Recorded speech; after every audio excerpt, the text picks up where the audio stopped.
किसी को कोई क्वेश्चन हो तो पूछ सकता है। मैम ऑफलाइन क्लास तो स्टार्ट हो गई है, लेकिन जो बच्चे स्कूल नहीं आ पा रहे हैं उनकी पढ़ाई कैसी होगी? राहुल के पापा ने तो साफ मना कर दिया स्कूल आने से। अरे तुम उसकी टेंशन मत लो, वो अभी भी टीचमेंट ऐप के द्वारा हमारे साथ लाइव है। शहर शहर गांव गांव अब टीचर्स ले रहे हाइब्रिड क्लास टीचमेंट के यूनिक फीचर्स के साथ। क्वेश्चन 266 देखते हैं। Engineering subject 2000 correct sequence of workability test in the order of their application from low to high workability. Low to high workability पूछ रहा है। याद रखेंगे स्लम्प टेस्ट होता था medium to high, compaction factor होता था medium to low, flow table test होता था वेरी हाई के लिए, और VB consistometer test very low के लिए।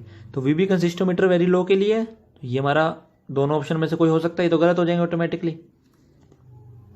सबसे लास्ट में आएगा वीबी कंसिस्टोमीटर, फिर आएगा हमारा compacting factor and then slump test. तो ये हो गया हमारा ऑप्शन डी करेक्ट। इजी है।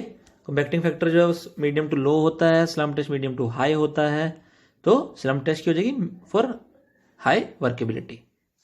याद रहेगा ऑर्डर ये। क्वेश्चन 269 देखते हैं। Following is the most suitable in extreme cold climates. तो याद रखना है, बिल्कुल भूलना नहीं है। एक्सट्रीम कोल्ड क्लाइमेट्स में कौन सा कंक्रीट यूज करते हैं हम? Air entrained concrete. Extreme cold climates में हमारा काम जो आता है वो एयर एंट्रेंड कंक्रीट है। Option A is the correct answer. Question number 270 list 1 given है वर्केबिलिटी टेस्ट की, लिस्ट 2 है मेजरमेंट्स की, slump test, compacting factor test, VB test and flow test. तो देखेंगे वीबी टेस्ट होता है वो हमारा सेकंड में होता था, ये हमें पता है, तो सी का हो जाएगा 4।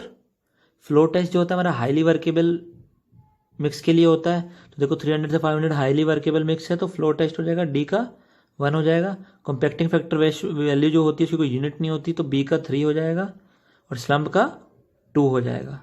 तो A D A B C हो गया हमारा रेशो। तो ये हमारी वैल्यू हो जाएगी 2 3 4 1। क्या हो जाएगी? 2 3 4 1। 2 3 4 1 करेक्ट आंसर। तो ऑप्शन डी देखेंगे आप तो वो करेक्ट आंसर होगा इसका। Question 271 following aggregate gives the maximum strength in concrete. Maximum strength हमें देता है वो क्यूबिकल एग्रीगेट देते हैं। जो क्यूबिकल एग्रीगेट है वो हमें मैक्सिमम स्ट्रेंथ देते हैं। याद रखेंगे राउंडेड जो हमें हाईली वर्केबल मिक्स देते हैं, फ्लेकी भी स्ट्रेंथ देते हैं, बट जितनी क्यूबिकल देते हैं उतनी नहीं दे पाते, इसलिए मोस्ट सुटेबल आंसर है हमारा क्यूबिकल एग्रीगेट। मैक्सिमम पूछा उन्होंने, ऑप्शन डी हमारा करेक्ट हो गया। क्वेश्चन 273 देखते हैं। लिस्ट की मटेरियल की कैरेक्टरिस्टिक की और लिस्ट 2 है प्रॉपर्टी की। ये क्वेश्चन आएगा तो नहीं, बट इसके पार्ट्स हैं, ये एग्जाम्स में रिपीट होते रहते हैं एसएससी जेईई जैसे एग्जाम्स में। पूछ रहा है water cement ratio, water content, minimum cement content, segregation का क्या रिलेशन है किसके साथ। तो देखेंगे पहला ऑप्शन हमारा वाटर सीमेंट रेशो है। तो वाटर सीमेंट रेशो हमारा कंप्रेसिव स्ट्रेंथ से लिंक होता है। किससे? कंप्रेसिव स्ट्रेंथ से लिंक होता है। देन वाटर कंटेंट है, ये हमारा वर्केबिलिटी से लिंक होता है, ये हमें पता है।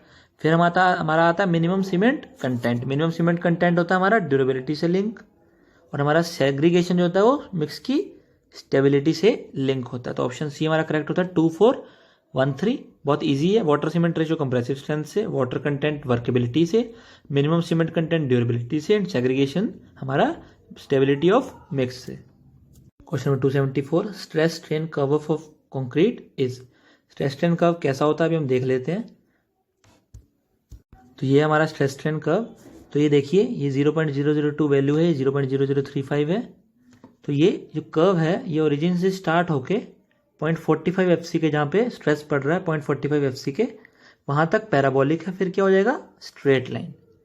0.002% तक पैराबोलिक है, फिर 0.0035 के बाद ये हमारी स्ट्रेट लाइन बन जाएगी। ये हमारा स्ट्रेस स्ट्रेन कर्व है। इन डेप्थ इसके हम आरसीसी में पढ़ेंगे। अभी इतना ही समझ लीजिए आप कि कैसा है। पैराबोलिक है 0.002 तक, फिर 0.035 पे जाके ये स्ट्रेट लाइन में कन्वर्ट हो जाता है। तो ऑप्शन सी हो जाएगा हमारा correct answer. Option C.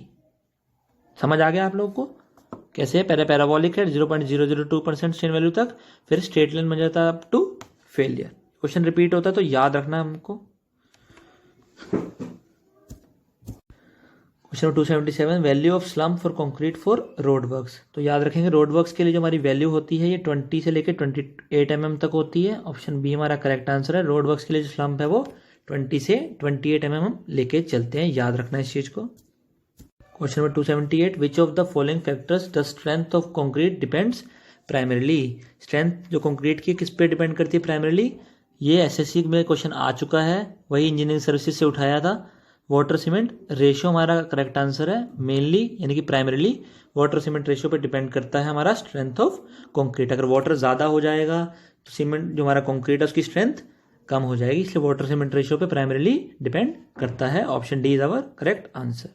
Question 279 देखेंगे। फाइनेंस मॉडल जो है फाइन एग्रीगेट का 2.78, कोर्स एग्रीगेट का 7.82 एंड कंबाइंड का 6.14। What is amount of fine aggregate to be mixed with 1 part of coarse aggregate.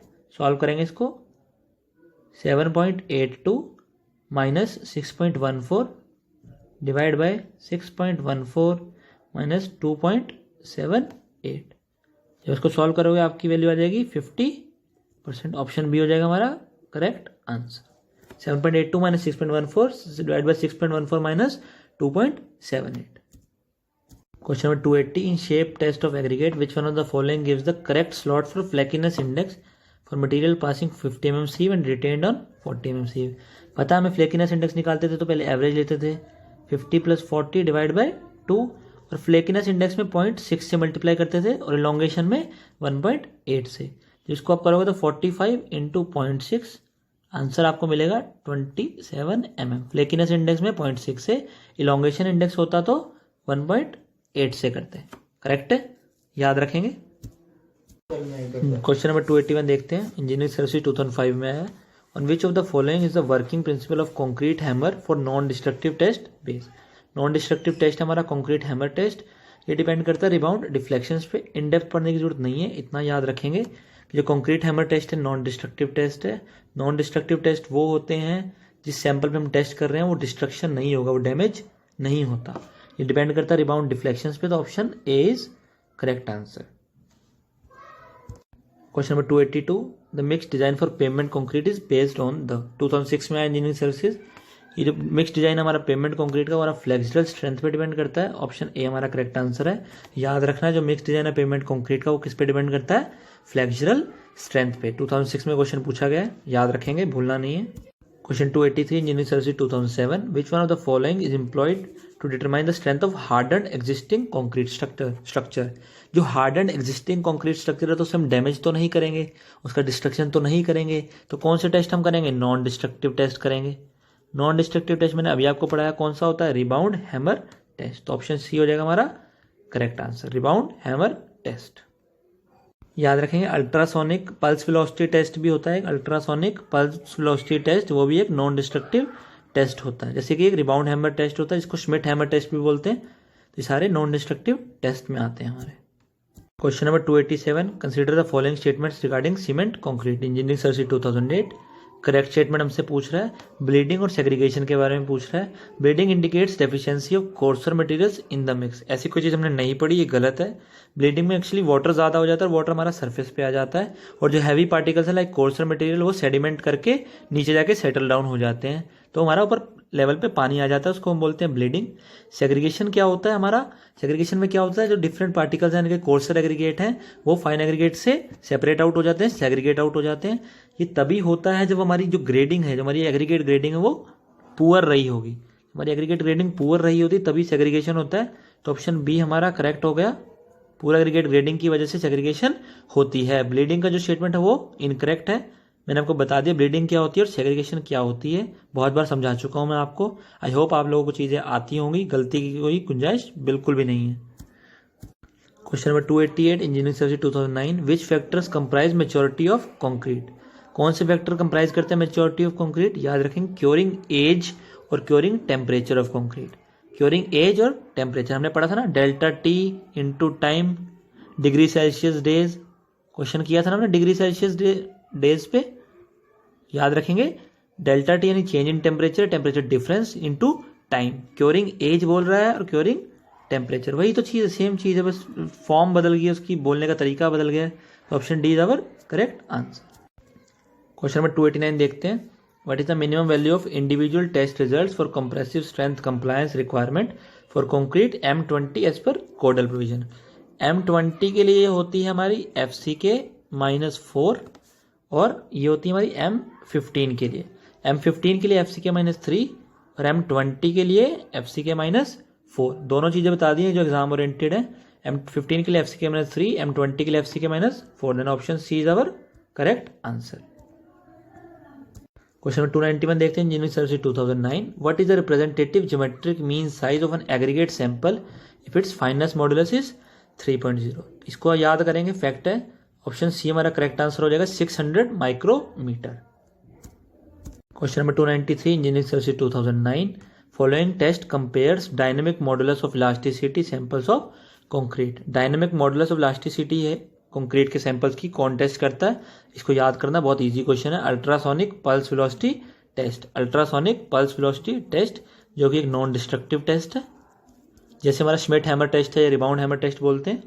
तो हमारा ऑप्शन बी करेक्ट आंसर हो जाएगा इसमें। याद रखें, dynamic modulus of elasticity concrete के सैंपल की कंपेयर कौन करता है? अल्ट्रासोनिक पल्स वेलोसिटी टेस्ट जो कि एक नॉन डिस्ट्रक्टिव टेस्ट है। Question number 294 engineering service 2010, which one of the following is not required. Not required बोल रहा है, क्वेश्चन को ध्यान से पढ़ना है।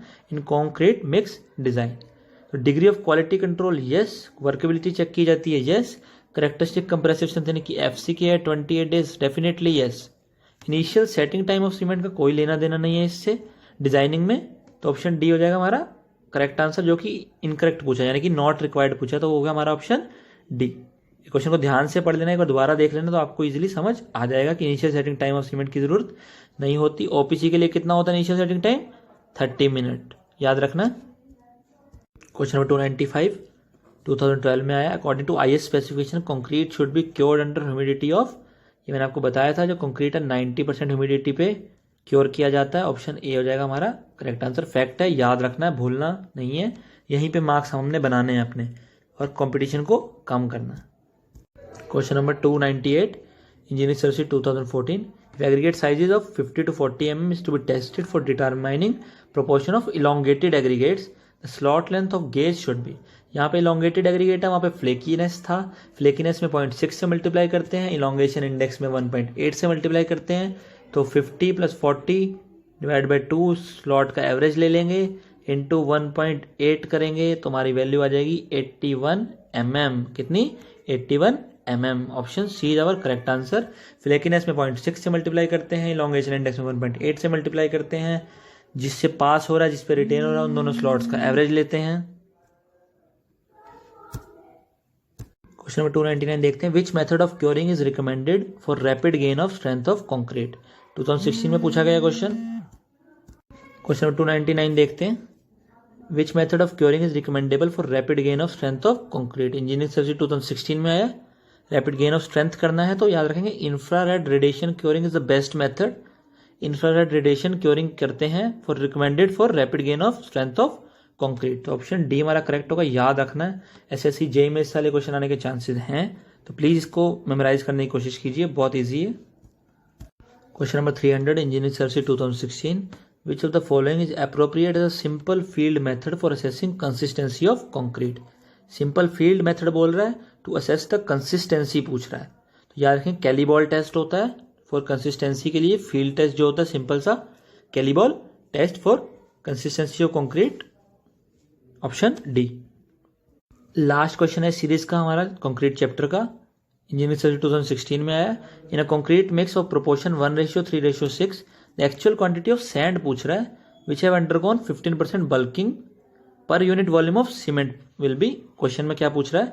रेशियो गिवन है 1:3:6, सैंड की एक्चुअल क्वांटिटी पूछ रहा है, 15% बल्किंग हो रखी है उसकी, किसके हिसाब में पूछ रहा है, किसके रेफरेंस में पूछ रहा है? Per unit volume of cement. देखते हैं कैसे सॉल्व होगा ये, देखते हैं। रेशियो गिवन था हमें कितना, 1:3:6, तो सैंड का प्रोपोर्शन कैसे निकालेंगे?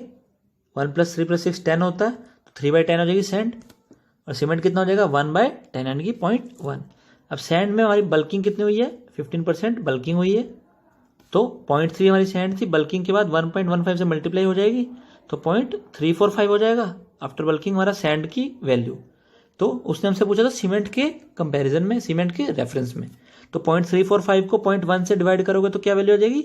3.45, तो हमारा आंसर हो जाएगा 3.45, ऑप्शन बी। दोबारा समझ लेते हैं, रेशियो गिवन है 1:3:6, सीमेंट सैंड और एग्रीगेट की, कोर्स एग्रीगेट की, सैंड हो जाएगा 3/10, सीमेंट हो जाएगा 1/10 यानी कि 0.1, बल्किंग हुई है 15%, तो 0.3 को 1.15 से मल्टीप्लाई करेंगे बल्किंग इफेक्ट को लेके, तो 0.345 वैल्यू आ जाएगी। आंसर हमें सीमेंट के रेफरेंस में पूछा गया था, तो 0.345 को डिवाइड कर देंगे 0.1 से, जो कि सीमेंट का कंटेंट है, तो आंसर आ जाएगा हमारा 3.45, जो कि ऑप्शन बी है। सो स्टूडेंट्स, यहाँ पे हमारा चैप्टर फिनिश हो जाता है।